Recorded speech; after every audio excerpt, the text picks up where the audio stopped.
Thank you for joining. I will be speaking today about women's health and spinal cord injury, more specifically fertility. It takes a village for anyone who has had children. You know that it takes a lot of support from not just the parents, the physicians, but an entire community. And so that's why it takes a village. Are you comfortable broaching the topic of sexual difficulty and fertility interest with your patients? I have on my intake sheet both of those options for patients to mark to know whether we need to address it in the clinic that day or not. If you don't address it, then patients will look online and try to find the answers elsewhere. So one of the patients I had in clinic, she's a paraplegic, a newlywed who is interested in having children. She, upon clinic discussion, she described autonomic dysreflexia due to vaginal dryness. She had had a 30-pound weight gain since she got married and with all the cooking and the new husband. Normal hormones, but not successful in getting pregnant. She had a prior pressure ulcer with a flap and a pelvic reduction, very complicated surgery. She had concerns even if she could get pregnant. Decreased libido, leaking urine, vaginal drainage, muscle spasms, heavy menses with PMS symptoms. And so I was able to elicit this information from the patient and trying to see what we can best do to help her move forward on her quest to getting pregnant. Let's start off with menses. Menses can be related or can be affected from spinal cord injury. A number of women go through amenorrhea, especially during spinal shock. The menstruation often returns by about 6 months in about 50% of patients, and vast majority by a year. And if it hasn't returned by that point, definitely having further evaluation. Individuals injured prior to onset of menses develop menses normally, typically. With the return of menses, there is the risk of pregnancy. And so I always tell my patients while they're in the acute hospital that the spinal cord injury has not affected their fertility. So if they don't want to get pregnant, then they really should practice birth control. So education is very key. Women who experienced menstrual cramps or PMS before their injury, they're going to experience likely after their injury as well. Spinal cord injury is not a cure for it. However, the way it presents itself might be different. So it might be that they develop autonomic dysreflexia or have muscle spasms or nerve pain. They might need to go ahead and take their anti-inflammatory or have a way to manage it. So helping them to recognize the different manifestation is important. Bream did find that the menses itself was not adversely affected by spinal cord injuries regarding the level of injury or duration or their hormones.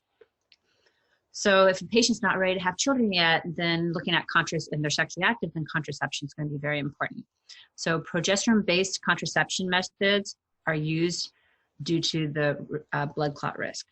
Temporary contraceptions might be considered. So if they want to have children in the future, you can look at Depo-Provera. Birth control pills and the IUDs are definitely good options. Whereas the permanent contraceptions are the vasectomy, the bilateral tubal ligations, uterine ablation, the fallopian tube plugs. But let's say a patient is successful in getting pregnant and they come to see you and it's their first visit. Ask the patient what they've been told. There's a misconception that with spinal cord injuries, I can't get pregnant, or they're scared that their child might have a spinal cord injury. So it's important to ask them what they know or what they think, what the level of injury, what medications do they need adjustments because of the risk to the fetus, and the importance of an examination, especially by the OB, and education. Educate them what to expect during the pregnancy. The next 9 months are definitely going to be a challenge, especially because of the multiple effects that pregnancy can have on the body. And the answer to this question is that all of these organs can be affected by pregnancy. And as you know, spinal cord injury can affect a lot of organs as well. So the next 9 months are going to be require close monitoring to prevent complications. Several studies have found complications with pregnancy, thrombus, urinary complications, dysreflexia, worsened spasticity, might need to go into the hospital for some of these issues. So early detection, attention to detail is really important, not only to prevent things like infection and fecal impaction or constipation, but also to help prevent long-lasting complications like pressure injuries or contractures. Talking about nourishing bowel, it's recommended that our spinal cord patients are on a multifaceted bowel program, usually consisting of oral medication to help soften the stool and help with motility because it's slowed down, but also per rectum to help get it on the schedule. And so you really need to customize this to the individual. And since pregnancy is a change in their condition, it often will need to be, the bowel program will need to be adjusted. What is the history and physical of the patient? Level of injury? Do they have an upper lower motor neuron bowel, which is a tight sphincter and responsive to reflexes like with digital stimulation and suppository? Or is it more lower motor neuron where there's decreased tone? And they're more prone to having just seepage or accidents. Do they have any additional conditions? Irritable bowel, gastric bypasses, diet and exercise are going to be important. What's their fiber intake? Fluid, we usually recommend 2 liters of non-caffeinated fluid a day. So if adequate hydration will help prevent urine infections, help prevent constipation. Medications, some of the medications could be contributing to constipation. And then what are their current symptoms? Challenges are things like limited radiation exposure with imaging. So sometimes we use KUBs to determine if there's impaction or obstruction, or next step with medications, also for education, but you try to limit the exposure for the fetus. Consider as the uterus is growing in size, that can also put pressure against the GI tract and affect and cause some issues there. So you might need a softer consistency. Progesterone can lead to reflux as well. And then also as the uterus and the abdomen is growing larger, it might affect body mechanics as far as reaching down, how to clean up after having a bowel accident. And then all of the patients should be on iron supplementation, and that also contributes to constipation. And so might need to increase the stool softener. Medications for bowel management, Colate, Senna, laxatives are commonly used during pregnancy, and they're generally regarded as safe. We use bulking agents more for lower motor neuron when they have that loose sphincter, you want to bulk the stool up, but you need to make sure you're adequately hydrated or that can cause constipation. Stool softeners for upper motor neuron, you want kind of a soft form stool, so that with the adequate hydration again is important. Prokinetics, which works on more of the peristalsis in the myenteric plexus, we'll use, you want to give them at the same time every day to help more effective push, and it's natural. Also, just to throw in here, prunes are a great natural way to help with motility and help with having the bowel movement too. So don't forget about that. Contact irritants, they can also help with reflex activations. The biscoidal suppository is often complemented with the digital stimulation to help with, and it's an irritant, and the digital stimulation is the rectocolic reflex is stimulated with that. Now the vegetable-based takes more time, but is cheaper compared to the water-based, which commercially is known as Magic Bullet. The Docusate Mini Enema is a little squeeze tube mini enema. That's an alternative for a rectal bowel program, and that is commercially known as Enemies. There's irritable bowel syndrome, constipation predominant medications out there, which I have here listed, the linaclotide and the lupeprostrone. And then laxatives, kind of, you've got to be careful with electrolyte imbalance and chronically using them. So I use them more for a clean out, but every time you do a clean out, you have to address the underlying bowel program to look at what caused it and to prevent a recurrence. Now, the polyethylene glycol, commonly known as Miralax, is the only one that we use more for chronic use. And I try to limit cleanouts to once, maybe twice a month if it's really needed. Moving on to bladder. Urinary incontinence is common with our spinal cord patients and pregnancy. And so that's one important thing to consider, especially with skin. Management of the bladder, it could be from an indwelling catheter, either through the urethra or suprapubic tube, or an in and out catheter program. The in and out catheter program is typically preferred, keeping volumes less than 500, but as the abdomen of the uterus is growing larger, a female might find it more difficult to perform herself, and at some point an indwelling catheter might have to be inserted. So talk with the patient, discuss the plan, and be open to change. Urodynamics is the best test to assess bladder function. However, it's usually postponed until after pregnancy is over. In the spinal cord injury world, bacterial colonization is typically not treated unless you're having symptoms of an actual infection. But the question is, should you treat asymptomatic bacteria in pregnant women that have an urgent bladder? And common belief is the answer is yes. UTIs is a risk factor for low birth weight and pyelonephritis in pregnancy. And the pyelonephritis can precipitate preterm labor. So a lot of clinicians will treat asymptomatic bacteria in the urine. And it's not uncommon for patients to have at least one symptomatic UTI during pregnancy. Having an indwelling catheter does put patients at an increased risk, but sometimes it's just the best way to manage it. And sometimes you can add flushing of the catheter to help decrease the risk of infection. Also, the patient may be put on prophylactic antibiotics for the rest of pregnancy if they're having frequent UTIs. I've included throughout the presentation medications that are commonly used with spinal cord injuries, and it notes the pregnancy risk and the lactation risk. And these are more for your perusal at time to see. A lot of these medications there's not good human data to support or to tell us the effect, but a lot of animal studies have been done. And as you can note that most of these have had adverse events in animal studies. Pressure injuries. So spinal cord injured individuals have high risk for pressure injuries due to impaired sensation. And they are a common secondary complication. And so you can imagine that as a female is increasing the weight due to the fetus, that they might decrease the mobility and seating in the wheelchair.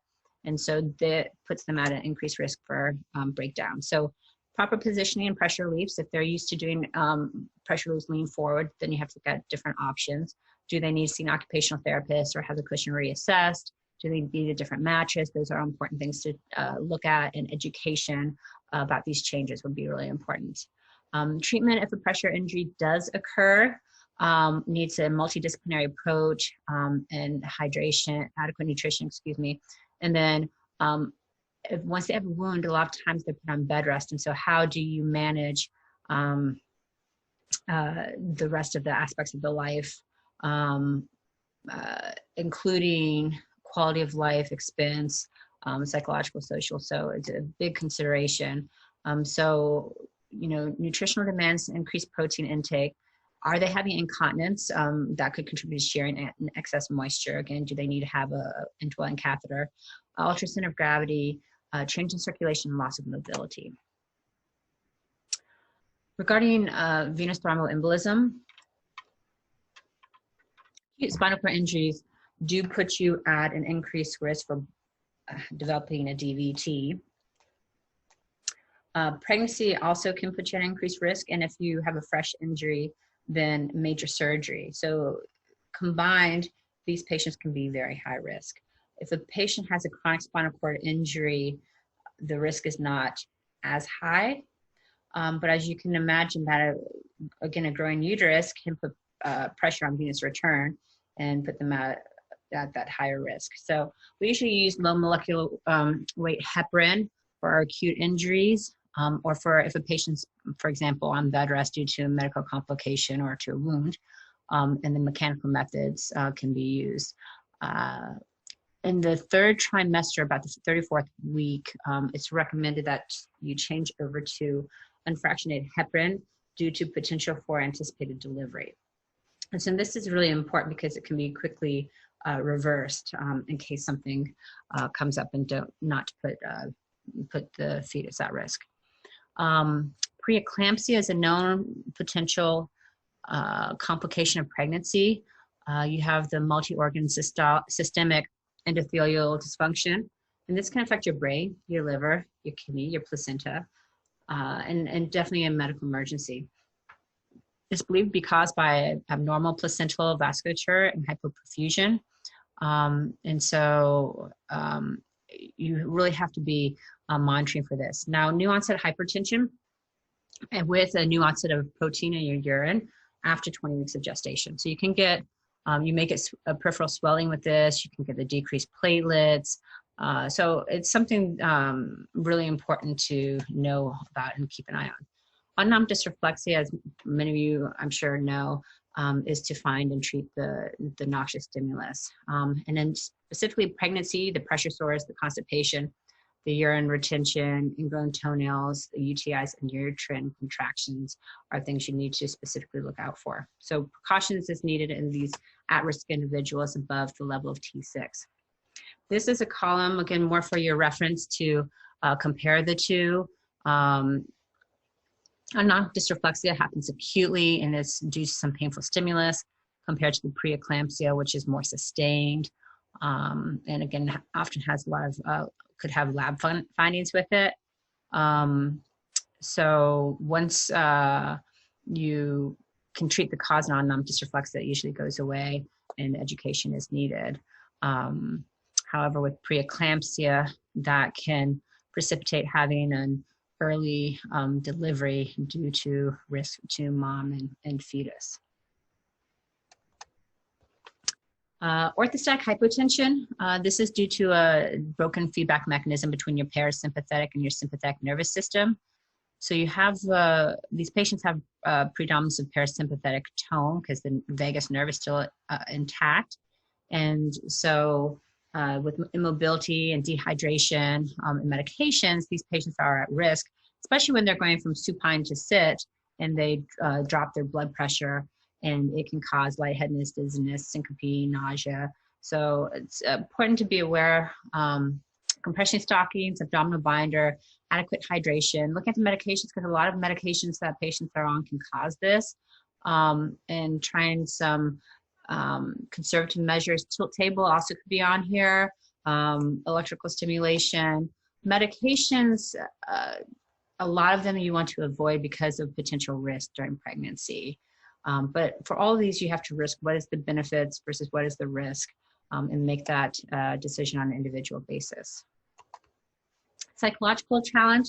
Susan Robinson Whelan found that significant depressive symptoms are often underdiagnosed and undertreated in women with spinal cord injury. And if you can imagine, if you add pregnancy to that, it's definitely something that needs to have close evaluation. Family support is going to be very important. It can be helpful, especially having father involved. And education is important because having study found that nursing staff and hospital staff had a very non-supportive attitude with spinal cord injured pregnant females, as far as that they were unfit to be mothers and if they couldn't take care of their own child. And so this is a negative conception that should be further assessed and dispelled. Postpartum depression is something that can happen after pregnancy in general, so something just to be aware of. And screening for depression is really important in patients. I actually do at all visits, but especially during pregnancy. Pain, nociceptive pain is something that we also will see in looking at, you know, as the uterus gets larger, you can get back pain or or even arm pain, shoulder pain as you're trying to push the wheelchair, which is heavier. So looking at different modalities if possible to start there. And then if needed, you can go to opiates. Acetaminophen's a good option, but you have to really consider the risk versus benefits of it. And I had a patient who had severe pain from a gunshot wound. She was 6 weeks pregnant. She was found in the emergency room to be 6 weeks pregnant. And she required significant narcotics throughout her pregnancy. And basically when her daughter was born, they just had to monitor her closely, but there was no harm to the baby. And the patient was able to eventually wean off the medication. Nerve pain is something else that we will see in our patients and need to try to treat.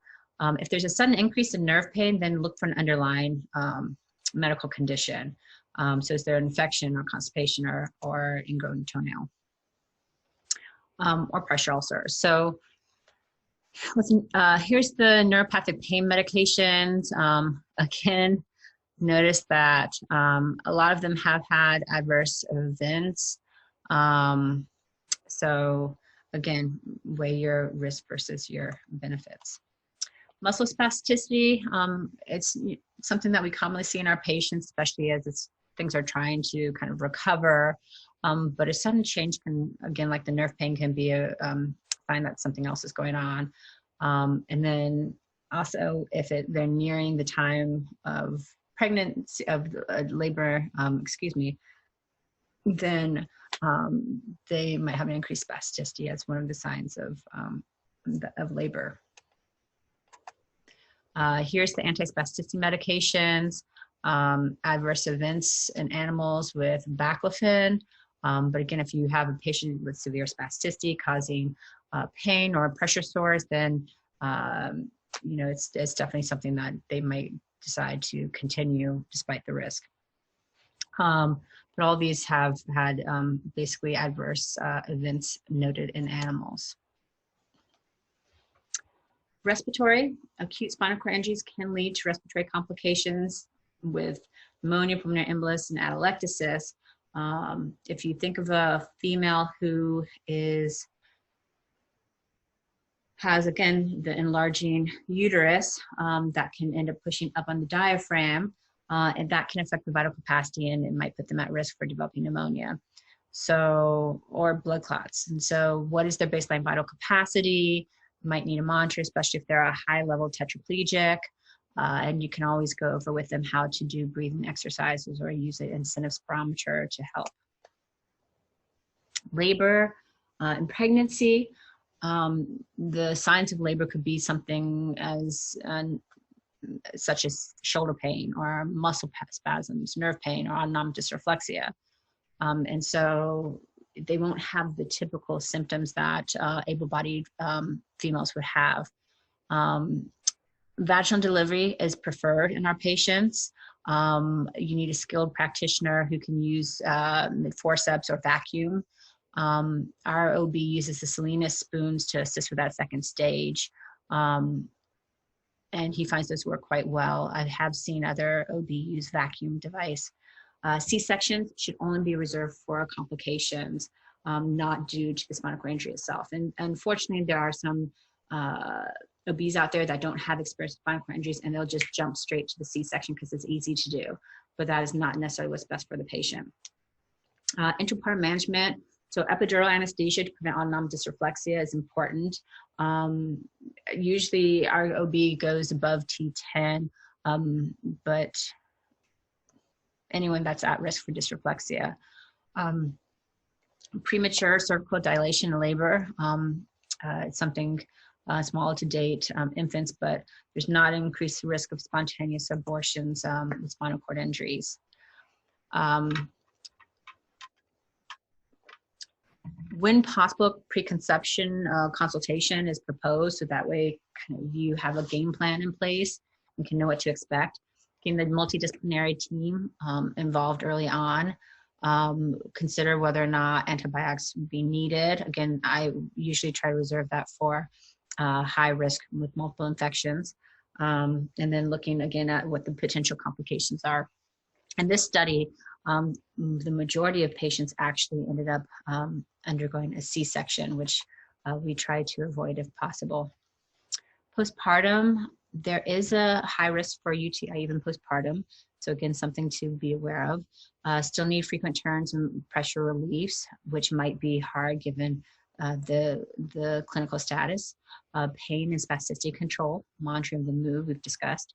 It's important education in breastfeeding. You know, does the mom want to breastfeed the baby? That's really important to consider and might help with the bonding. There are logistical challenges, so in trying to work through those together. Orthostatic hypotension and autonomic dysreflexia precautions. And then getting a physical and occupational therapy consult can be helpful to kind of help mom to adjust to living with baby. How are they going to lift, diaper, swaddle, and do all the cares that's needed, which might be difficult. Breastfeeding. So women with spinal cord injuries can successfully breastfeed after delivery. Again, as I showed you the medication list before, you have to look at what the effects are on the baby. Letdown reflex has not been affected per se. However, in tetraplegic women, they did find that there was a decrease, and it was thought maybe due to inadequate nipple stimulation, since these patients are going to have difficulty putting it baby up to the breast as frequent as they would like. Caution also, because breastfeeding could be a trigger for autonomic dysreflexia. There's been cases described for that. And once you stop the breastfeeding, then the painful stimulus in that situation, then the dysreflexia went away. Motherhood, there's a study that evaluated the effect of spinal cord injury on motherhood. And it basically found there weren't really adverse effects felt by the fathers or by the adult children.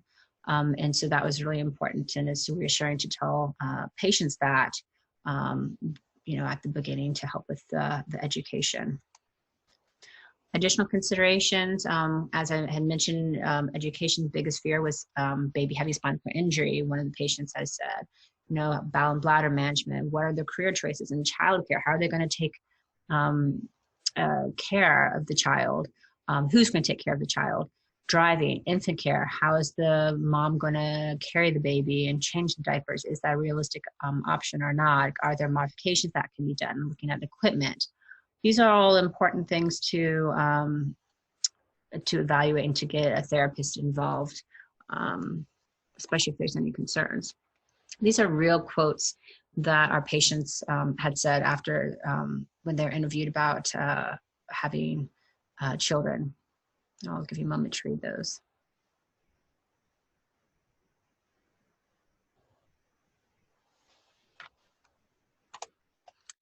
Just to touch briefly on menopause, it is something that needs attention because there can be greater somatic symptoms, bladder infections, decreased arousal, and patients can stop the menses at this time. But you can get symptoms such as autonomic dysreflexia, infections, impaired temperature regulation, and syrinx. So you have to just be aware and keep an eye on that. Aging, so accessible mammograms are often not available. So if they don't have a chair that can accommodate it, so it's not as good, but ultrasound with a good breast exam is an alternative. Hormone replacement therapy. These patients, as they hit menopause, they are at a high risk for osteoporosis.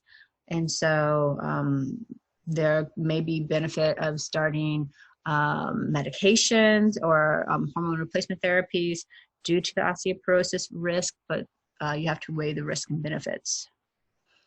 Mood reassessment at each visit is needed due to potential for depressive symptoms. Again, that's something that I have on my intake sheet to assess. And I quite frequently get patients to mark that they do have those concerns. In conclusion, remember to ask about sexual difficulty and fertility, interest, and mood. Educate your patients early on. You know, they can get pregnant, and when you're ready for that, let us know and we can work through it. Our OB had encouraged a patient who was interested in getting breast implantation. And she was so excited and so appreciative of him. And she came back to visit. And during the visit, she affirmed having a good self-image, and she admitted that it had been a while since she had had her menses, and we found out she was pregnant. So again, education is important. Females with spinal cord injuries can have successful pregnancies. So knowing what their options are. Monitoring for labor is going to be important in discussing potential symptoms.